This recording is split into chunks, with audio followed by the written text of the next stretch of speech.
When there was rumors of Donald Trump running for president, I hoped he would, as I thought it would be interesting to see him seek the presidency. He did not disappoint with his wall-building, ignorant remarks. To be ignorant, one must have a lack of knowledge, understanding, or education, which we all are when we are born, and forever will stay that way, because unless you know everything there was to know, then you are ignorant. It's just that some are more ignorant than others. When you haven't learned something yet, I like to call that general ignorance. But if you refuse to learn or accept something you don't know, then I call that purposeful ignorance. More than 80 tunnels have been discovered between Mexico and the United States since 2006. And I think it was a 60 Minutes episode that said if tunnels are built deep enough, current ground penetrating radar technology can't detect them. That means Trump's wall would only reinforce ground level security at best. But his magical wall is supposed to be a guarantee to keep all the rapists out. But it can't stop underground tunnels, which can transport drugs, people, and whatever else from being smuggled into or out of America. Side note, all I know about Trump's wall is that it is supposed to be big, beautiful, and the Mexican government is going to pay for it. I suppose a wall could work if it was dug deep enough into the ground, because the further you dig into the earth, the harder it becomes, requiring specialized equipment, if I am not mistaken, on top of using seismic technology, which there are different types. I don't know how sensitive seismic monitoring is, but if it can't pick up underground movement from tunneling, then perhaps seismic imaging might pick up tunnels. For the longest time, I was wondering if Trump was trolling, that either he did not care to become the president or was a means to win the nomination. After all, decades ago, he called Ross Perot a racist, and for years was seen as a Democrat. So unless his views have changed, or was keeping them a secret, he must be trolling, right? But then I thought about his age and how maybe he's losing his mind, that maybe he's becoming senile, and senile Trump happens to be a racist. Trump is thin-skinned, who says mean things to anyone who doesn't say nice things about him, making me think he could teach those girls in the movie Mean Girls a thing or two. Trump also said that he can act presidential at any time, and I don't remember if he said he was going to once he won the nomination or not, but if he did, he hasn't. Oh, what the fuck. I remember him talking about, he can be presidential at any time, and then I'm going off script here because I fucked that up. What the fuck? I remember, I'm pretty sure, I'd have to try to Google it, I'm just too lazy to Google it, but I'm pretty sure he did say he can act presidential at any time, and that he was going to start acting presidential not after he became president, but once he won the nomination to show people he could be. I think that's what he said, but this was so many months ago. But anyways, he hasn't acted presidential at all, and there's no end in sight to his ignorant, mean girl ways. The Dilbert creator, Scott Adams, talks about the power of persuasion, how Trump is using it with his ignorant, racist remarks. So I did wonder, could he be doing that? But after a while, I went with either senile or was holding back his true political views. I don't know if the Dilbert creator still supports Trump after him backing an alleged sex offender in Roger Ailes, or his remarks about why can't we use nuclear weapons on our enemies.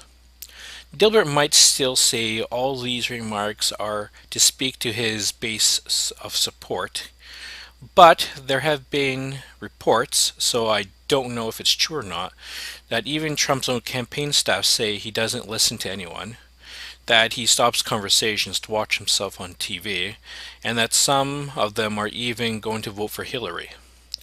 If what Dilbert says was true, wouldn't at least his own campaign staff at least know he's trolling, if not the Republican leadership? I do wonder if Dilbert isn't drinking his own Kool-Aid around persuasion. Another theory around Trump months ago was he would start being a moderate after he wins the nomination. Shark Tank judge Kevin O'Leary was one of them, who predicted once he wins the nomination, we would see a more moderate Trump.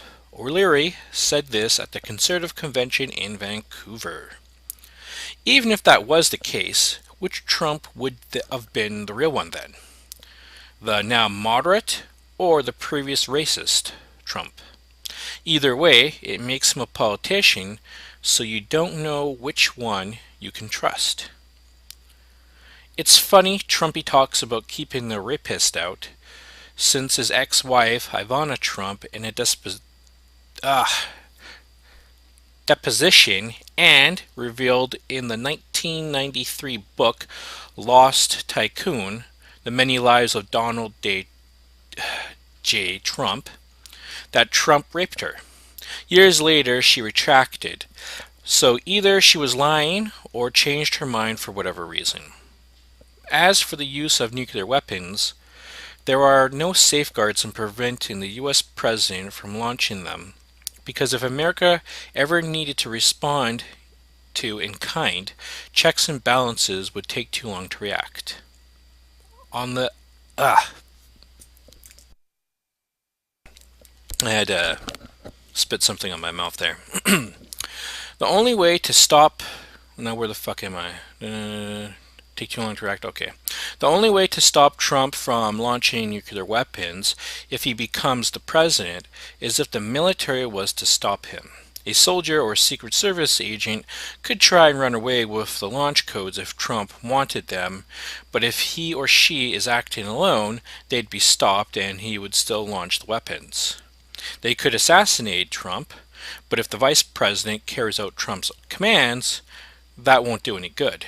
So the Joint Chiefs would have to agree to remove Trump from office. But then what would they do? Would they hand power over to Mike Pence? Pence doesn't seem crazy, but what if Pence agrees with Trump? Does the military then take power until new elections take place, or hand power over to Hillary Clinton since it was between her and Trump for president? Or will the military follow the presidential line of succession and make the Speaker of the House of Representatives the president? Trump is like a real-life North Korea. Now, I'm Canadian, so I was amused when he was seeking the Republican nomination and wondered if he was trolling, since he was acting like a real-life cartoon character. But if America goes batshit crazy, it will affect Canada. Granted, if Trump was to cause World War III, as long as the human race survives, it would help me out politically, since I want to create a United Nations of Earth, which then even the nationalists would have to agree is a good thing. But I'm not interested in seeing billions die. I don't like Hillary Clinton. Who does? But at least she's a politician, so you know what you'll get. At best, Hillary Clinton will be a decent president with a high chance of her administration being involved in some scandal, and that's about it. Hillary Clinton is the safe choice. Donald Trump is the risky choice, because either he really is trolling hardcore, therefore will become a good president, or he really is senile and will become the worst president in American history. I will say this though, if independents and disfranchised Democrats and Republicans were to vote for Gary Johnson, he would become the next president. I don't know much about him, only that him and his running mate are former Republican governors who were re-elected in Democratic states by being fiscally conservative and socially progressive. There are other third-party candidates, but they are the only ones who will be on all 50 state ballots. Plus, they have previous experience in government. If there was a preferential ballot, my first choice would be for Gary Johnson, second choice Hillary Clinton, with a fuck no for Donald Trump. Go to isidewith.com and fill out a survey to see which candidates share your views. I already made a video filling out the survey if you care to watch it.